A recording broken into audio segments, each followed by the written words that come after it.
As tropas de Hitler cruzaram a fronteira da Holanda em 10 de maio de 1940, dando início à campanha ocidental na Europa durante a Segunda Guerra Mundial. E durante as 6 semanas seguintes, o mundo tomou conhecimento do conceito de Blitzkrieg, ou Guerra Relâmpago.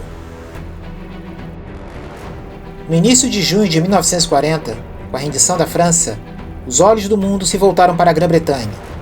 Hitler dera instruções para que a RAF, Real Força Aérea Inglesa, fosse destruída antes da planejada invasão da Grã-Bretanha, a Operação Leão Marinho. De julho a setembro de 1940, a Luftwaffe e a RAF mediram forças num duelo aéreo nos céus da Inglaterra. As baixas foram grandes de ambos os lados, enquanto a batalha se desenrolava, ora a favor de um ou de outro oponente. No entanto, a RAF, que estava lutando sobre o seu próprio território e tinha excelentes estruturas de comando e redes de apoio, venceu o embate ao final e forçou Hitler a adiar sua invasão indefinidamente. Quando a derrota da RAF se mostrou impossível durante a Batalha da Inglaterra, a Luftwaffe concentrou-se no bombardeio de Londres e outros alvos não militares, mas os bombardeiros bimotores alemães não tinham alcance e capacidade de carga suficiente para subjugar definitivamente os ingleses. Enquanto as bombas caíam sobre suas cidades e seus portos, os britânicos preparavam seus próprios planos para levar a guerra aérea à Alemanha, e seria de um modo devastador. A ofensiva aérea sobre o Terceiro Reich foi iniciada pela RAF especificamente pelo Comando de Bombardeiros, durante a Batalha da Inglaterra. Desde então, até 1942, os bombardeios sobre a Alemanha eram dispersos, esporádicos e carentes de precisão, incapazes ainda de destruir a infraestrutura das cidades alemãs e o moral das suas populações. Foi somente em 1943, com a chegada de um novo modelo de grande bombardeiro quadrimotor para a RAF, Avro Lancaster, que teve início uma ofensiva de ataque mais eficiente sobre a Alemanha, com o Comando de Bombardeiros alinhando 3.000 desses aviões nesse ano, número que aumentaria para quase 7.000 até 1945. O Comando de Bombardeiros sofreu várias mudanças em sua liderança durante a longa campanha sobre o Terceiro Reich, sendo Arthur Harris por quem mais tempo ficou no comando, e provavelmente enfrentou o período mais crítico dessa guerra, transformando um grupo pequeno e ineficiente em uma máquina de destruição e morte, altamente concentrada e organizada. Não há dúvidas de que o Comando de Bombardeiros, juntamente com seus aliados americanos, teve papel significativo para a derrota da Alemanha nazista. A contribuição americana para a ofensiva de bombardeio sobre a Alemanha se deu com a criação em 1942 da 8ª Força Aérea do Exército dos Estados Unidos, a poderosa 8ª, como ficaria popularmente conhecida. A 8ª Força Aérea, sob o comando de Carl Spaatz, foi transferida para as operações na Europa, a partir de bases na Inglaterra, especialmente com suas fortalezas voadoras, B-17, como peças centrais no esforço de dar combate ao inimigo. Até o fim da guerra, a poderosa 8ª reuniria 3.500 dessas aeronaves em bases na Inglaterra. A campanha de bombardeio sobre a Alemanha trouxe uma nova e sombria dimensão ao combate na Segunda Guerra Mundial. Dali em diante, a guerra seria total. Uma nova e selvagem realidade, em que a tecnologia se aliaria, inúmeras vezes, à falta de escrúpulos, pela supremacia no campo de batalha.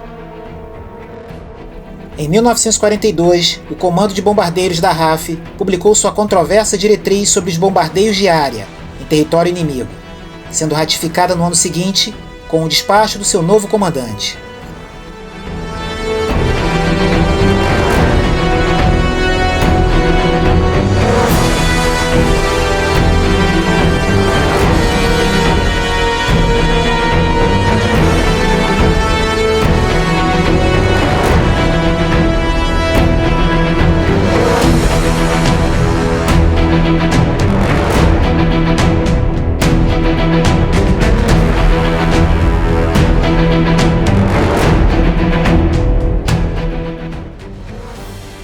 No ano de 1943, os líderes aliados reunidos na Conferência de Casablanca discutiam a respeito do futuro modo de condução da guerra, e uma das decisões dessa conferência foi executar uma intensa ofensiva de bombardeio combinado contra a Alemanha, utilizando o Comando de Bombardeiros e a 8ª Força Aérea. Um intenso ataque estava prestes a ser lançado e que serviria de modelo para a guerra aérea total sobre a Alemanha. Para atingir esse objetivo, seria preciso dispor de toda a força de seus aviões, combinada com táticas e técnicas inovadoras, para conter a ameaça das defesas alemãs. Assim, em 24 de julho de 1943, as aeronaves aliadas decolaram de suas bases na Inglaterra em direção a Hamburgo, cidade escolhida por sua enorme população e com muitos prédios velhos e precários. O codinome do ataque alude a uma conhecida repreensão bíblica, Operação Gomorra. Para conter as defesas antiaéreas, os aliados criaram o Windows, um conjunto de fitas de metal ou plástico capazes de criar um aglomerado de alvos primários, ou múltiplos retornos nas telas de radar inimigo, com o fim de confundir e distrair.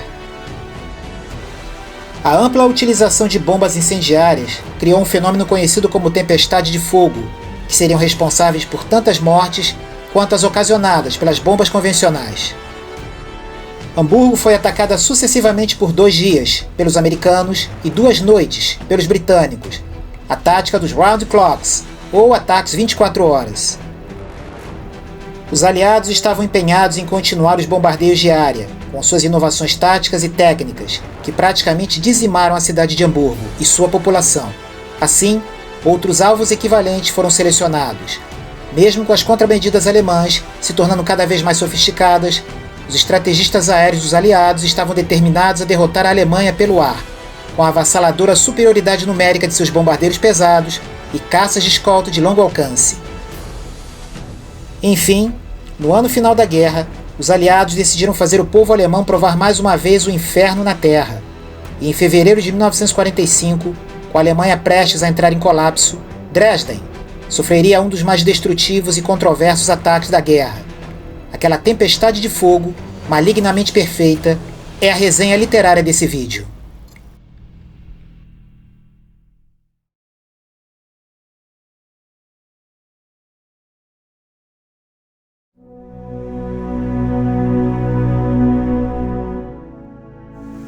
Com base em um estudo realizado magistralmente pelo historiador Frederick Taylor, Dresden, terça-feira, 13 de fevereiro de 1945, publicado pela editora Record em 2011, busca desmistificar a devastadora operação organizada contra a cidade alemã, tratada não raro como um dos maiores crimes de guerra dos aliados na Segunda Guerra Mundial. Além de traçar um histórico da cidade, Taylor se baseia em diversos documentos para compor uma estimativa de vítimas e uma análise do ataque. Esse livro não vai colocar um ponto final em nenhuma controvérsia daquele ataque, mas a crença do autor é de que a obra revelará um arcabouço moral mais complexo e ambivalente daquele geralmente reconhecido. O julgamento moral final sobre o destino da cidade em fevereiro de 1945 continua pertencendo, como deve ser, ao leitor. O bombardeio de Dresden foi um ataque aéreo efetuado durante a Segunda Guerra Mundial pela Real Força Aérea e as Forças Aéreas do Exército dos Estados Unidos, entre 13 e 15 de fevereiro de 1945, em 3 ondas de ataques sucessivos, 2 britânicas e uma americana. 1.300 bombardeiros pesados lançaram mais de 3.900 toneladas de dispositivos incendiários e bombas altamente explosivas na cidade, a capital barroca do estado alemão da Saxônia. O bombardeio destruiu 40 km² do centro da cidade. O número real de mortos talvez nunca seja descoberto, mas a estimativa aproximada é de 25.000 vítimas fatais. Um relatório da Força Aérea dos Estados Unidos, obviamente, defendeu a operação como um bombardeamento justificado de um alvo militar, industrial e centro importante de transportes e comunicação, sediando 110 fábricas e 50.000 trabalhadores em apoio ao esforço de guerra nazista. Em contrapartida, alguns pesquisadores argumentaram que nem toda a infraestrutura comunicacional como pontes foram de fato alvo do bombardeio, assim como extensas áreas industriais distantes do centro da cidade. Alega-se que Dresden era um marco cultural de pouca ou nenhuma significância militar, uma Florença do Elba, como era conhecida, e que os ataques foram um bombardeio indiscriminado e desproporcional aos correspondentes ganhos militares.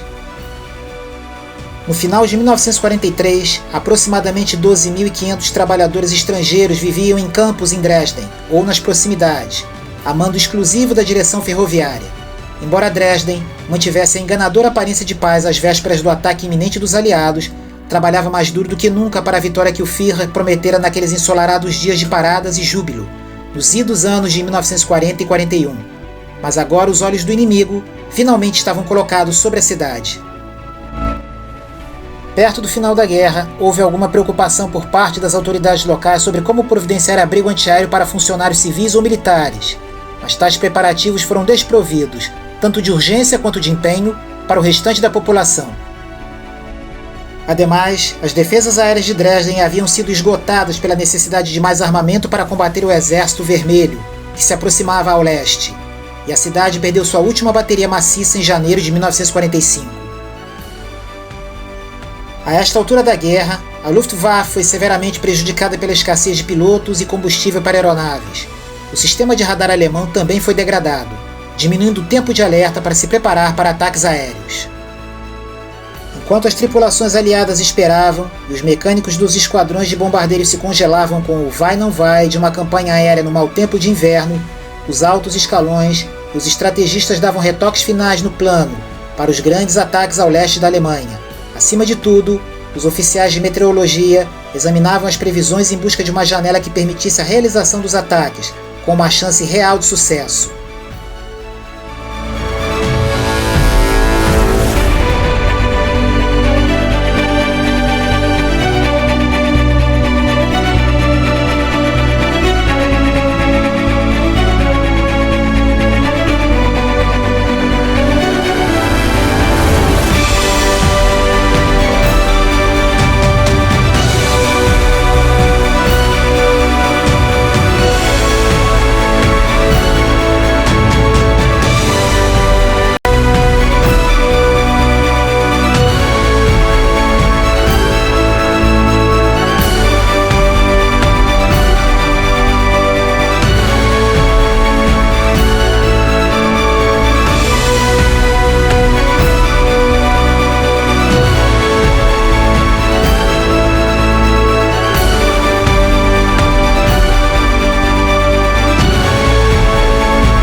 Então a guerra terminou, os combates pararam e o mundo acordou do terrível sonho. Os derrotados tinham que pensar apenas na sobrevivência, mas entre as nações vitoriosas foi quando as pessoas começaram a se entreolhar com envergonhado assombro e perguntar: nós realmente fizemos isso? Nas décadas seguintes, a operação militar dos aliados contra a cidade seria condenada veementemente, mas a incerteza continuaria a vigorar sobre aqueles acontecimentos. Em Dresden, Frederick Taylor, realiza um estudo arrebatador sobre os bombardeios, construindo uma estrutura coerente para essa história, distorcida tantas vezes ao longo dos anos.